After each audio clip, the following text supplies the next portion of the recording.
Student आप लोग के सामने पवन विद्या ज्ञान की तरफ से मैं पवन सर आप लोग के मानव नेत्र तथा रंग बिरंगा संसार के VBI मोस्ट 20 क्वेश्चन लेकर आए हैं जो आप लोग के 2026 के बिहार बोर्ड के एग्जाम में सीधा भिड़ेगा। तो आप लोग ध्यान से देखिए और इसको पढ़िए और एग्जाम में इसे पढ़कर जरूर जाइए। तो देखिए सबसे है मायोपिया के बारे में सही कथन चुनिए। मायोपिया के बारे में सही कथन चुनिए। पहला ऑप्शन, क्या उत्तर लेंस द्वारा ठीक किया जा सकता है। दूसरा ऑप्शन है, इसका प्रतिबिंब रेटिना के पीछे बनता है।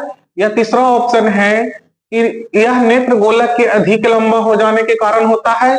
या फोर्थ ऑप्शन है, इसे दूर दृष्टि भी कहा जाता है। तो इसको जो ऑप्शन होगा बच्चा वो होगा सी। इसे कहा जाता है यह नेत्र गोलक के अधिक लंबा हो जाने के कारण होता है। ठीक है।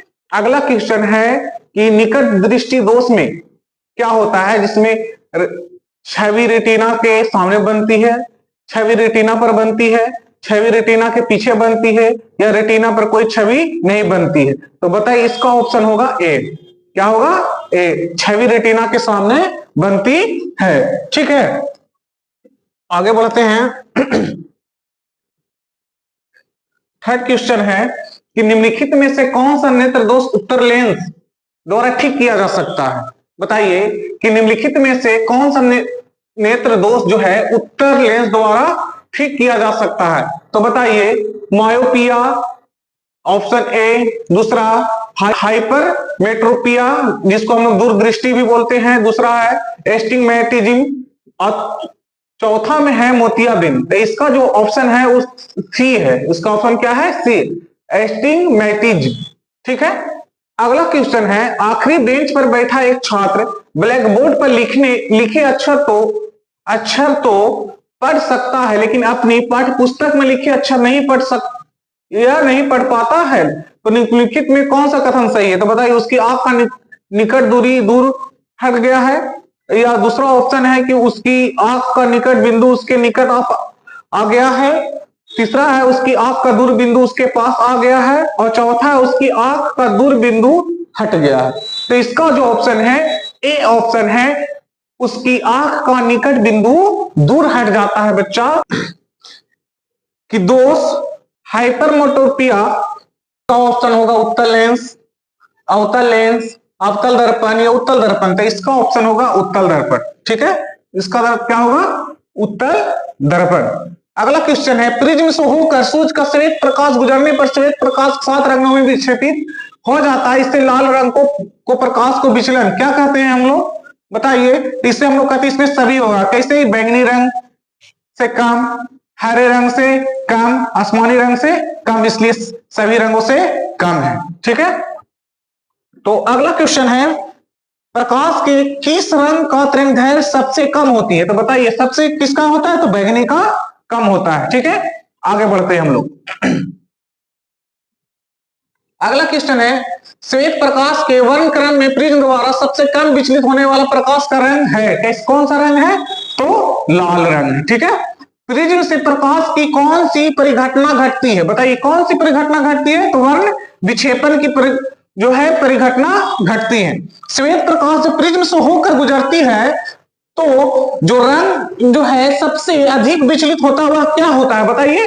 वो होता है बैंगनी। क्या होता है? बैंगनी। पहला क्वेश्चन है, श्वेत प्रकाश को उसके घटक रंगों में विभाजित करने को क्या कहते हैं। ठीक है, क्या कहते हैं? तो बताइए इसको हम लोग कहते हैं अपवर्तन। क्या कहते हैं? अपवर्तन। वायुमंडलीय अपवर्तन का मुख्य कारण क्या है? बताइए वायुमंडलीय अपवर्तन का मुख्य कारण क्या है? तो इसका जो मुख्य कारण है वायुमंडल में विभिन्न तापमान पर वायु की परतें। ठीक है, आगे बढ़ते हैं।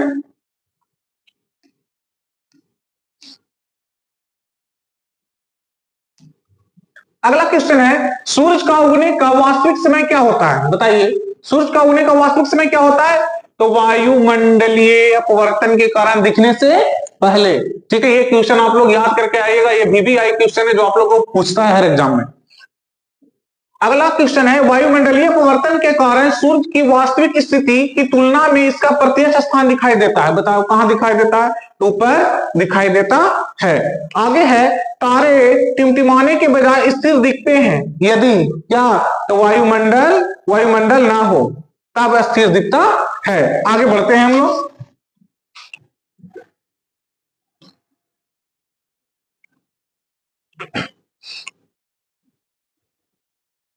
अगला क्वेश्चन है, सितारे का टिमटिमाना किस कारण से होता है? बताइए।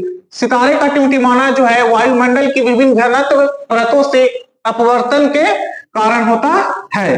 अगला क्वेश्चन है, आकाश का नीला रंग प्रकाश के कारण होता है, मतलब किसके कारण होता है ये बताइए आप लोग। तो ये जो होता है वायुमंडल में नीली रोशनी का परिकर्णन के कारण होता है। आगे, तारे टिमटिमाते हैं क्योंकि वायुमंडलीय परतें उनकी किनारे की दिशा बदलती है, क्योंकि वायुमंडलीय परतें उनकी किरणों की दिशा बदलती है। ठीक है, आगे बढ़ते हैं।